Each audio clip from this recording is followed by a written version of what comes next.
안녕하십니까. 엔드타임즈 발행인 김강은 편집장입니다. 오늘부터 기회가 되는 대로 엔드타임즈 미디어 비평 관련된 정보를 여러분에게 보내드리도록 하겠습니다.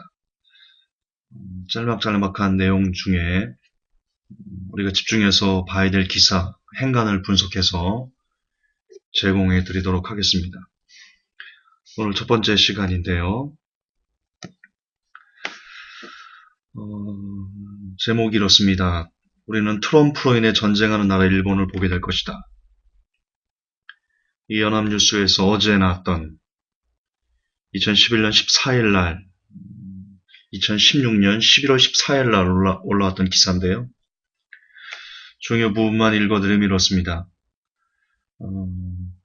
크리스토퍼 힐 전 미국 국무부 동아태 차관보가 이제 도널드 트럼프 차기 미국 행정부가 앞으로 매우 강력한 대북 정책을 취할 것이다. 이렇게 내다봤습니다. 이 사람의 말은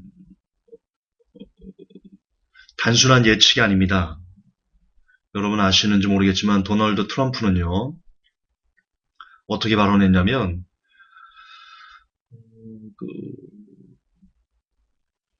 북한이 말을 안 들으면, 그냥 무력으로 때려버리면 되지. 이런 식으로 막말에 가까운.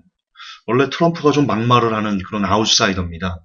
성추행 발언도 하고요. 그래서 미국 시민들도 지금 트럼프가 된 것에 대해서 아주 의아해하고 전 세계도 지금 어떻게 그런 사람이 될 수가 있지? 이렇게 말할 정도로 참 막무가내인 사람입니다. 트럼프는. 그가 내세웠던 공약도 굉장히 실현 가능성도 높지 않을 뿐더러 그냥 프로파간다? 그러니까 대중영합주의, 대중의 마음을 이렇게 막 이거죠. 실현 가능성은 없을지라도 그래도 뭔가 대중의 관심을 끄는 쇼맨십 같은 그 사람의 공약이 그런 거였습니다. 어쨌든 트럼프는 아주 선동적이고 그리고 사람들을 쇼로 휘어잡는 이 사람이 아시겠지만 시행사 그리고 건설 했지 않습니까? 그러다 보니까 사업을 오래 해서 그런지 사람들이 뭘 원하는지를 잘 캐치합니다. 근데 그것을 근본적으로 뭔가 해줄 그런 능력은 없습니다. 한마디로 좌충우돌 하는 그런 스타일일 수 있는데요. 말씀드렸지만 이 사람이 김정은 정권에 대해서 그렇게 막말을 쏟아냈던 그런 사람입니다. 따라서 매우 강력한 대북 정책을 취할 것이다 라는 것에 대해서 이게 그다지 현실 가능성이 없진 않다.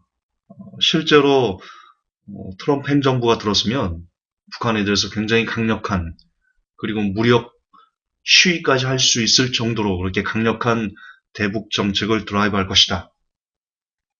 근데 문제는 이겁니다. 여러분 우리는 북한을 압니다. 북한의 역사를 압니다. 우리가 그동안 수없이 많이 봐왔던 그전에 부시 행정부도 그렇고 그 앞전에 클린턴도 그렇고 오바마도 그렇고 북한을 제재하고 그리고 강력한 대북 정책 실시하기도 하고 실제로 북한의 많은 억압과 계좌를 동결한다든가 이런 일들을 가했습니다. 그때마다 북한이 꼬리를 내렸나요? 형님 우리가 잘못했습니다. 말 들을게요. 그런 적이 한 번이라도 있었던가요? 북한이? 지금 역사상 수십 년 동안에 진행되어 온 역사상 북한을 대북 정책을 강력하게 해서 북한의 마음을 열었던 적이 한 번도 없습니다. 여러분 저는 개인적으로 김대중 정부 그리고 노무현 정부 그닥 정치에 마음이 그렇게 많이 없어서인지 모르겠지만 뭐라고 말할까요? 특별히 그들이 참 잘했다. 이런 생각은 그다지 없습니다.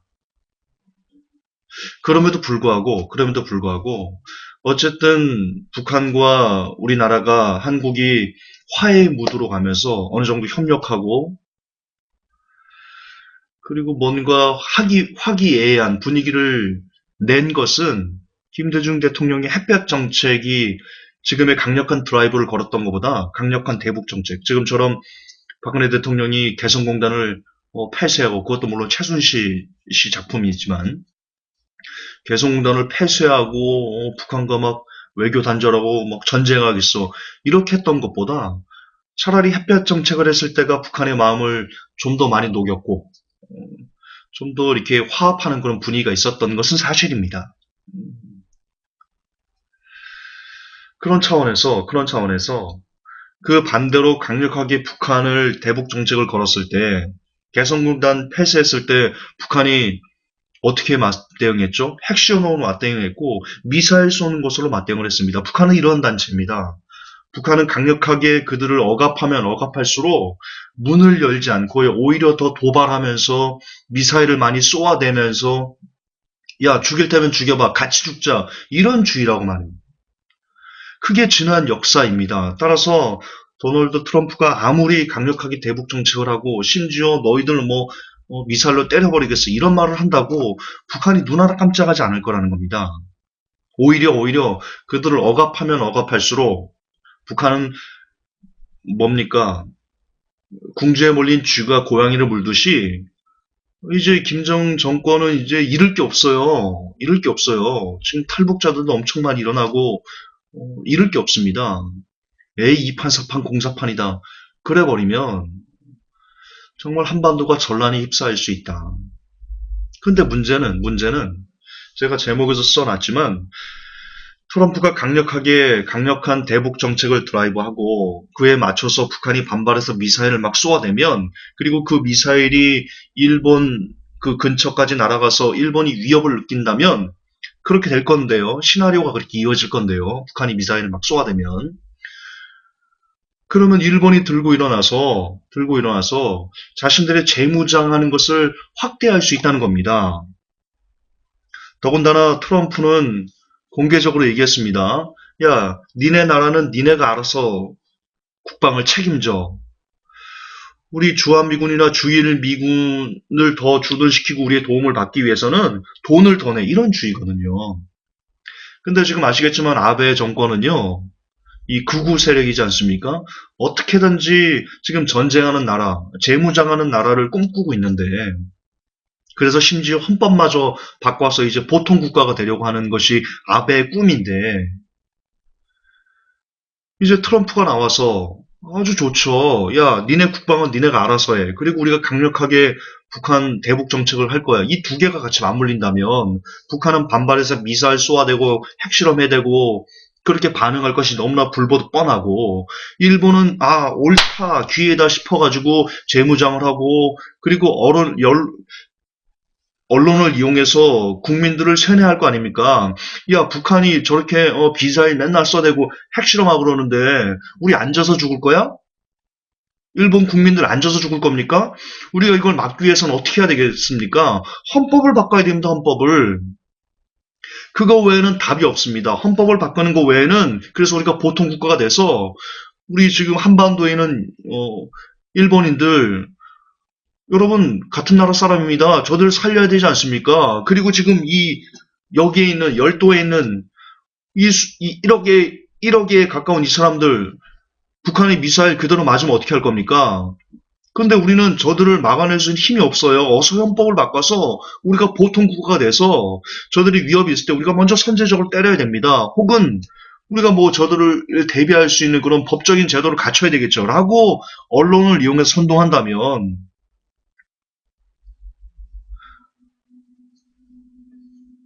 거기에 따르지 않을 그래도 끝까지 우리는 평화합시다. 평화헌법을 지켜야 됩니다. 라고 말할 일본인들이 얼마나 있을까요? 결국 트럼프의 당선 이후 트럼프의 레이거노믹스, 제2의 레이거노믹스, 니네 나라는 니네가 알아서 해. 우리는 우리나라만 책임질 거야. 라는 제2의 레이거노믹스가 현실화되고 그래서 니네 국방은 니네가 알아서 해 라는 것을 일본이 그대로 받아먹고 날름 받아먹고 나아가 북한을 강력하게 대북 정책을 드라이브 걸었을 때 그로 인한 결과로 북한이 반발하고 미사일 쏴대고 핵실험했을 때 이 두 개가 같이 맞물리면 우리는 이 시대 트럼프 시대에 어쩌면 헌법을 바꾸고 보통 국가가 되는 전쟁하는 국가로 나아갈 수 있는 일본의 모습을 우리가 볼 수 있을 것이다. 그리고 일본이 전쟁하는 국가가 된다면 지금 가뜩이나 후쿠시마 방사능으로 전 국토가 거의 오염으로 거의 끝장나는, 또한 경제적으로도 거의 파국에 가까운 이런 일본이 어떤 선택을 할 것인가? 어떤 선택을 할 수밖에 없을 것인가? 우리는 그에 대해서 심각한 위기의식을 가져야 된다. 그래야 된다. 따라서 우리가 이것을 놓고 심각하게 고민하면서 앞으로 트럼프 행정부가 들어섰을 때 어떤 일들이 우리에게 있을 것인가를 예의주시하는 그런 현명한 지혜가 필요하겠다 싶습니다. 오늘 11월 15일 엔드타임즈 미디어 비평 여기서 마무리하겠습니다. 감사합니다.